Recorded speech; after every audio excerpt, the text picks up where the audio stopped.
तो बीजेपी नेता स्मृति ईरानी का साफ कहना है कि अमेठी से किसी प्रॉक्सी को उतारकर कहीं ना कहीं जो डर है वो साफ तौर पर कांग्रेस पार्टी में नजर आता है, क्योंकि यहाँ पर काम बोलता है। नमस्कार, स्वागत है आप सभी का। आप देख रहे हैं डीडी न्यूज़ का खास बुलेटिन एक्सप्रेस 100, जहां हम लेकर आते हैं खबरें आपके लिए फटाफट अंदाज में। खबरें यहाँ होती हैं राजनीति, खेल जगत और व्यापार जगत से जुड़ी हुई। मैं हूँ आसिफ गुलाटी गुंबर। तो आइए देखते हैं खबरों को तेज रफ्तार के साथ। लोकसभा चुनाव को लेकर भाजपा का धुआंधार प्रचार अभियान जारी। प्रधानमंत्री आज पश्चिम बंगाल में चुनाव प्रचार कर रहे हैं और इसके बाद वो झारखंड में चुनावी रैली करेंगे। प्रधानमंत्री ने सबसे पहले बंगाल के वर्धमान में चुनावी सभा को संबोधित किया। प्रधानमंत्री ने कहा कि वो मौज करने के लिए पैदा नहीं हुए, बल्कि 140 करोड़ देशवासियों की सेवा करने के लिए निकले हैं। वर्धमान में जनसभा को संबोधित करते हुए प्रधानमंत्री ने कहा कि आपके सपनों को पूरा करना ही मोदी का सपना है। प्रधानमंत्री ने कहा कि विपक्ष जितना मुझे कोसेगा, जितनी मुझे गाली देगा, मैं उतना ही देशवासियों की सेवा करूंगा। प्रधानमंत्री ने कहा कि विपक्ष को एक ही काम आता है, वोट के लिए समाज और देश को बांटो। प्रधानमंत्री मोदी वर्धमान के बाद दोपहर 1:15 के आसपास कृष्णनगर और फिर दोपहर 2:30 बजे बोलपुर में जनसभा करेंगे। इसके बाद प्रधानमंत्री झारखंड के सिंहभूम पहुंचेंगे, जहां वो शाम 5 बजे चुनावी जनसभा को संबोधित करेंगे। पश्चिम बंगाल के भाजपा नेता दिलीप घोष ने कहा कि प्रधानमंत्री के दौरे से राज्य की जनता बहुत खुश है और उत्साहित भी। वो टीएमसी सरकार से छुटकारा पाना चाहती है। कांग्रेस की केंद्रीय चुनाव समिति की बैठक में लोकसभा चुनाव के लिए राहुल गांधी को उत्तर प्रदेश के रायबरेली से उम्मीदवार घोषित किया गया। वहीं राहुल गांधी के सामने भाजपा के दिनेश प्रताप सिंह चुनावी मैदान में। अमेठी की सीट पर कांग्रेस ने किशोरी लाल शर्मा को चुनावी मैदान में उतारा। अमेठी सीट पर बीजेपी की ओर से स्मृति ईरानी मैदान में है। पिछली बार स्मृति ईरानी ने राहुल गांधी को अमेठी से हराया था। अपने नाम की घोषणा के बाद केएल शर्मा ने भी कांग्रेस अध्यक्ष समेत गांधी परिवार को धन्यवाद दिया और कहा कि उन्होंने अपने पारिवारिक सीट की जिम्मेदारी उन्हें सौंपी है। कांग्रेस नेता प्रियंका गांधी ने अमेठी की जनता को संबोधित करते हुए कहा कि कांग्रेस उम्मीदवार केएल शर्मा पिछले 40 वर्षों से आप लोगों की सेवा कर रहे हैं, आपकी हर समस्या से अवगत हैं। हम अमेठी में एक बार फिर सच्चाई और सेवा की राजनीति वापस लाना चाहते हैं। कांग्रेस के नेता वरिष्ठ होने के साथ साथ राजस्थान के पूर्व मुख्यमंत्री अशोक गहलोत ने कहा कि कांग्रेस अमेठी और रायबरेली सीटों पर भारी बहुमत से जीतेगी। उन्होंने कहा कि पूरे देश में अच्छा संदेश गया और कांग्रेस के कार्यकर्ताओं में काफी उत्साह है। अमेठी और रायबरेली लोकसभा सीट से कांग्रेस की उम्मीदवारी घोषित होने के बाद कांग्रेस कार्यकर्ताओं में जोश आ गया। वाराणसी में चुनाव लड़ रहे अजय राय ने कहा कि राहुल गांधी के रायबरेली से चुनाव लड़ने से पूरे उत्तर प्रदेश में जबरदस्त असर होगा। भाजपा के वरिष्ठ नेता और केंद्रीय मंत्री अनुराग ठाकुर ने कांग्रेस नेता राहुल गांधी पर निशाना साधा। अनुराग ठाकुर ने कहा कि राहुल गांधी डरे हुए हैं, इसलिए वो बार बार अलग अलग जगह से चुनाव लड़ रहे हैं। वहीं भाजपा के वरिष्ठ नेता आरपी सिंह ने कहा कि राहुल गांधी जमीन पर काम नहीं करते, केवल परिवार के नाम पर चुनाव जीतना चाहते हैं। अमेठी में चुनाव हार गए तो वायनाड भाग गए, अब वायनाड में भी हारेंगे, इसलिए रायबरेली से चुनाव लड़ रहे हैं। रायबरेली लोकसभा सीट से कांग्रेस नेता राहुल गांधी के चुनाव लड़ने पर केंद्रीय मंत्री और भाजपा के वरिष्ठ नेता गिरिराज सिंह ने कहा कि गांधी परिवार जहां से हारता है वहां फिर दोबारा नहीं जाता। रायबरेली लोकसभा सीट से राहुल गांधी की उम्मीदवारी पर उत्तर प्रदेश के उप मुख्यमंत्री केशव प्रसाद मौर्य ने कहा कि राहुल वहां से चुनाव हारेंगे और भाजपा यूपी में सभी 80 सीटों पर विजयी होगी। और बीजेपी इस वक्त प्रेस कॉन्फ्रेंस कर रही है। आइए आपको सीधे लिए चलते हैं। देश के केंद्र सरकार के 1 रुपए से लेकर जितना भी प्रावधान केंद्रीय यूनिवर्सिटियों को होता है, तो केंद्र की योजना होता है, उसको भी उनको लागू करना होता है। लेकिन अलीगढ़ मुस्लिम लीग जामिया इस्लामिया के अंदर जो कि सारा पैसा खर्च केंद्र सरकार का होता है, लेकिन वहाँ पे संविधान की कोई मर्यादा नहीं रखी गई, वो आरक्षण बिल्कुल नाम मात्र कुछ भी नहीं दिया गया और इसके लिए भी कांग्रेस ने संघर्ष भी नहीं किया, क्योंकि वो दलित विरोधी का उनका जो आचरण रहा है। और उसके बाद में देखेंगे आप 2000 के बाद में, जब इनके 2004 के बाद में सरकार आ गई और उसके बाद में रंगनाथ मिश्र आयोग बनाया गया, उसके द्वारा SC ST OBC को धर्म परिवर्तित मुस्लिम को आरक्षण का प्रावधान और अनुजाति वर्ग के अंदर आरक्षण का प्रावधान ऐसे एक षड्यंत्र रचा गया। ST में ऑलरेडी मुस्लिमों को आरक्षण है। अभी कर्नाटक में आपने देखा कि वहां पर जहां इनकी सरकार आती है वहां पर सभी मुस्लिमों को OBC बनाकर आज ओबीसी में उनको आरक्षण दिया गया, ओबीसी के आरक्षण पे कुठारघात किया गया। ये लगातार सरकारों द्वारा होता रहा है।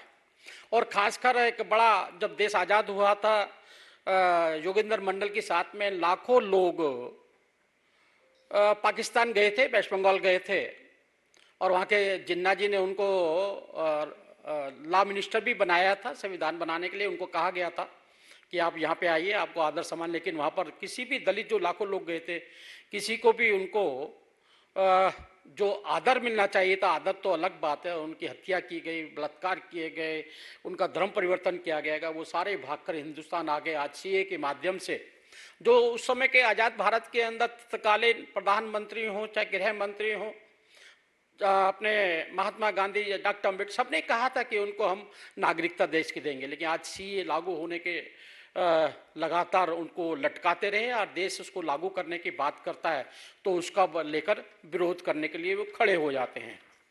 और इस प्रकार से डॉक्टर भीमराव अंबेडकर जी से लगातार उनका 36 का आंकड़ा रहा कांग्रेस से, और कांग्रेस ने 36 के आंकड़े के कारण ही डॉक्टर अंबेडकर जी को मंत्रालय से इस्तीफा भी देना पड़ा, और उनको इतना उसका खामियाजा भुगतना पड़ा कि 1952 में जब पहला चुनाव हुआ था, कोई बड़े राजनीतिक दल नहीं थे, कांग्रेस ही बड़ा राजनीतिक दल था, आज़ादी से निकल कर आए थे, कोई विरोध नहीं था कांग्रेस का।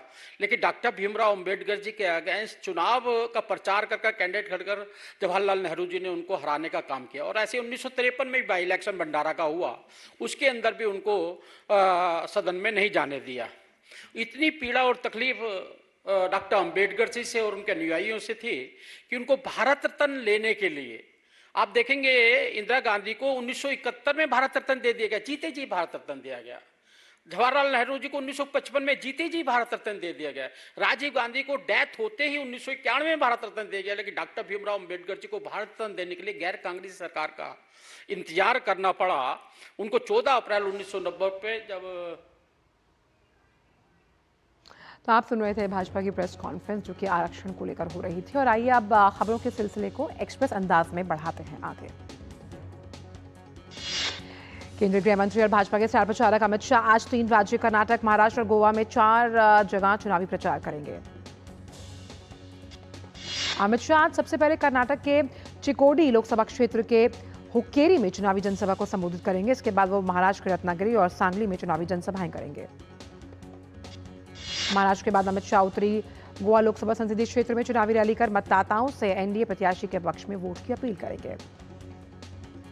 बीजेपी के राष्ट्रीय अध्यक्ष जगत प्रकाश नड्डा आज गुजरात में चुनाव प्रचार करेंगे। नड्डा आज सबसे पहले दाहोद में एक जनसभा कर भाजपा प्रत्याशी के लिए जनता से समर्थन मांगेंगे।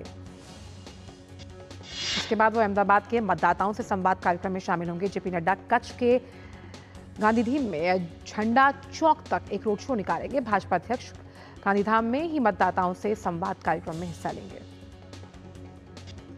लोकसभा चुनाव के 5वें चरण के नामांकन का आज आखिरी दिन। 4 मई को चुनाव आयोग प्रत्याशियों द्वारा भरे गए नामांकन पत्रों की जांच करेगा। वहीं 6 मई को प्रत्याशी अपना नाम वापस ले पाएंगे। 20 मई को वोटर इन सीटों पर अपने मत अधिकार का उपयोग करेंगे।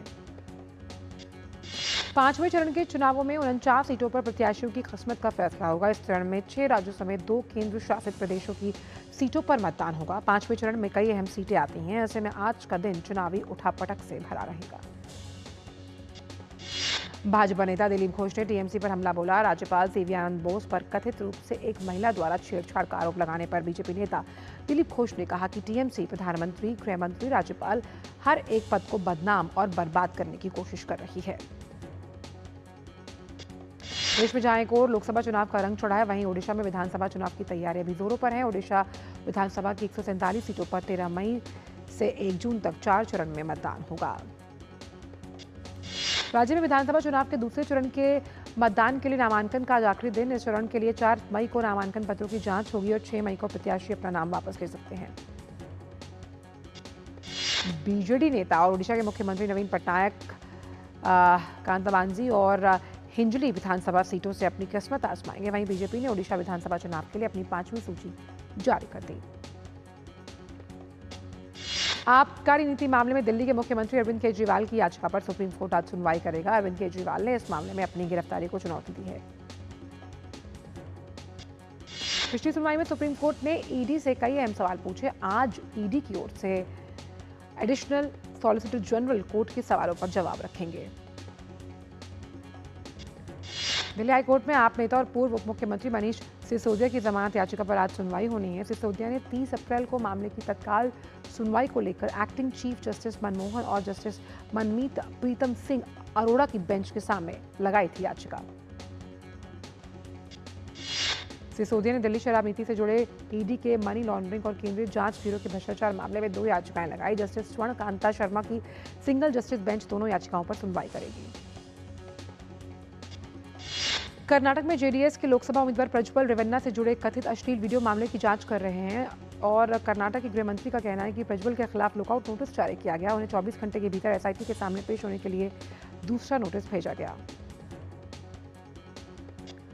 मिलते जुलते नाम वाले डमी उम्मीदवारों को रोकने के लिए तत्काल कदम उठाने के लिए चुनाव आयोग को निर्देश देने की मांग वाली जनहित याचिका पर सुनवाई से सुप्रीम कोर्ट का इनकार।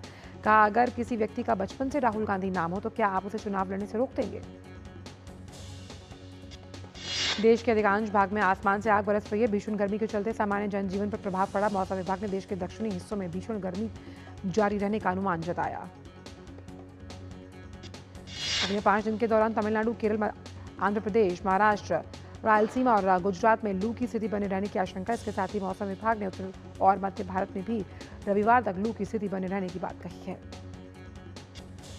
केरल में 6 मई तक सभी स्कूल और कॉलेज रहेंगे बंद। यहां बढ़ते तापमान के कारण केरल सरकार ने आदेश किया जारी। राज्य आपदा प्रबंधन प्राधिकरण के साथ बैठक करने के बाद सरकार ने लिया अहम फैसला। केरल सरकार ने लोगों से अपील की है कि वो तटीय क्षेत्र के लोग जो हैं वो कम से कम बाहर निकले। इसके अलावा प्रशासन से जंगलों में लगने वाली आग को रोकने के लिए सावधानी बरतने के लिए भी कहा।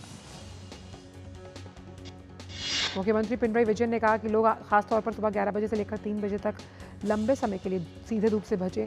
पुलिस, सुरक्षा बलों और एनसीसी को इस दौरान अपनी परेड के अभ्यास करने से भी बचने का निर्देश दिया गया। जम्मू कश्मीर के रामबन में एक बड़ा हादसा हुआ। जमीन धंसने की वजह से कई घरों में दरारें आई। आसपास के लोगों से भी एहतियातन घरों को खाली करवा लिया गया। दिल्ली मेट्रो आज अपना 30वां स्थापना दिवस मना रही है। दिल्ली मेट्रो रेल कॉर्पोरेशन यानी डीएमआरसी 3 मई 1995 को अपने अस्तित्व में आई। आज ये दिल्ली एनसीआर के परिवहन का मुख्य जरिया बन चुकी है। सप्ताह के आखिरी कारोबारी दिन आज भारतीय शेयर बाजार बढ़त के साथ खुले। कल कारोबार के आखिरी घंटों की अगर बात करें तो हरे निशान के साथ बंद हुए थे सेंसेक्स और निफ्टी। आरबीआई के पास वापस आए बंद किए गए 2000 रुपए के 97% से ज्यादा नोट। केंद्रीय बैंक ने बताया कि सिर्फ 7,961 करोड़ रुपए के नोट अभी जनता के पास। आरबीआई ने सतारा सहकारी बैंक लिमिटेड पर लगाया 2 लाख रुपए का जुर्माना। बैंक ने विनियमन अधिनियम 1949 के कुछ प्रावधानों का किया था उल्लंघन।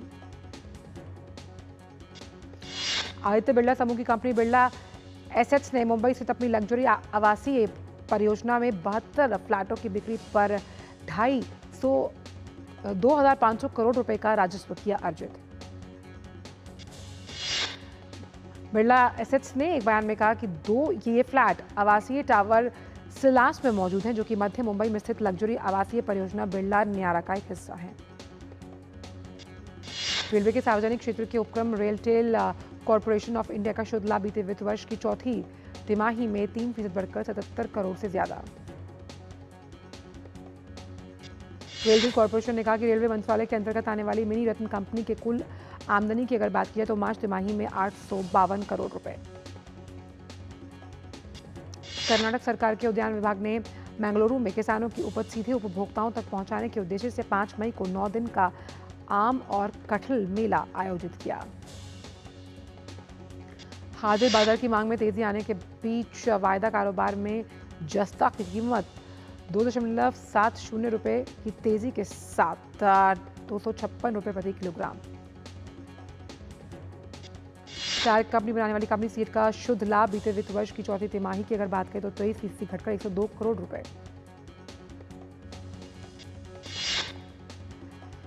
मजबूत हाजिर मांग के कारण वायदा कारोबार में तांबा की कीमत 0.28% की तेजी के साथ 858 रुपए प्रति किलोग्राम।